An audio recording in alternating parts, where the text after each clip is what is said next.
ಇನ್ನು ಧರ್ಮಸ್ಥಳ ಪ್ರತ್ಯೇಕ ಕೇಸ್ಗಳೇನಿವೆ ಅದೆಲ್ಲವನ್ನ ಒಟ್ಟಾಗಿ ತನಿಖೆ ಮಾಡೋದಕ್ಕೆ ಮುಂದಾಗ್ತಿದ್ದಾರೆ. ಪ್ರತ್ಯೇಕ ಕೇಸ್ಗಳನ್ನ ಒಟ್ಟಾಗಿಸಿ ಎಸ್ಐಟಿ ತನಿಖೆಯಾಗಲಿದೆ.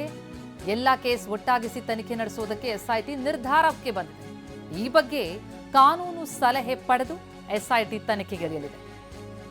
ಇರೋ ಎಲ್ಲ ಕೇಸ್ಗಳನ್ನ ಒಟ್ಟು ಮಾಡಿ ತನಿಖೆ ಮಾಡಿದ್ರೆ ತನಿಖೆಗೂ ಸಹಾಯ ಆಗತ್ತೆ. ತನಿಖೆಗೆ ಸಹಾಯ ಆಗೋದ್ರಿಂದ ಈ ಹೊಸ ಹೆಜ್ಜೆ ಇಡೋದಕ್ಕೆ ಎಸ್ಐಟಿ ನಿರ್ಧರಿಸಿದೆ. ಈ ಬಗ್ಗೆ ಕಾನೂನು ಸಲಹೆಗಳನ್ನು ಪಡ್ಕೊಳ್ಳಲಾಗ್ತಾ ಇದೆ. ಕಾನೂನು ಸಲಹೆ ಪಡೆದು ಮುಂದಿನ ಹೆಜ್ಜೆ ಇಡಲಿದೆ ಎಸ್ಐಟಿ. ಈ ಪ್ರಕರಣಕ್ಕೆ ಸಂಬಂಧಪಟ್ಟಂತೆ ಒಂದು ಕಡೆ ಈ ದೂರುದಾರ ಆರೋಪಿ ಈಗ ಚೆನ್ನೈ ಏನಿದ್ದಾನೆ ಮಾಸ್ಕ್ ಮ್ಯಾನ್ ಕೊಟ್ಟಂತಹ ದೂರನ್ನ ಅದನ್ನ ಆಧರಿಸಿ ಒಂದು ಕಡೆ ತನಿಖೆಯಾಗ್ತಾ ಇದೆ. ಅದರ ಜೊತೆಗೆ ಯೂಟ್ಯೂಬರ್ ಪ್ರಕರಣ ಬೇರೆ ಇದೆ.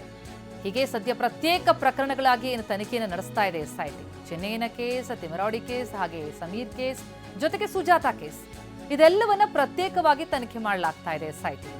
ಪ್ರತ್ಯೇಕ ನೋಟಿಸ್ ಕೊಟ್ಟು ವಿಚಾರಣೆ ಮಾಡ್ತಾ ಇದೆ ಎಸ್ಐಟಿ.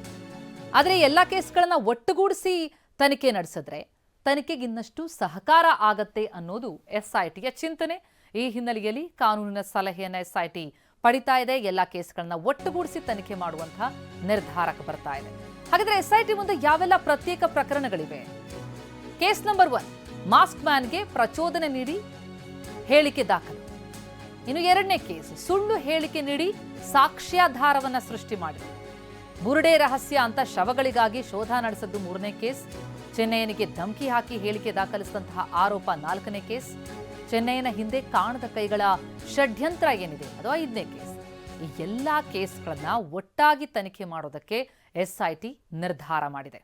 ಒಂದು ಕಡೆ ಮಹೇಶ್ ಶೆಟ್ಟಿ ತಿಮ್ಮಾರಡಿ ವಿರುದ್ಧದ ಕೇಸ್ ಏನಿದೆ, ಜೊತೆಗೆ ಯೂಟ್ಯೂಬರ್ ಸಮೀರ್ ಎಂಡಿ ಅವರನ್ನು ಕೂಡ ಈಗಾಗಲೇ ವಿಚಾರಣೆ ಮಾಡಲಾಗಿದೆ 3 ಬಾರಿ.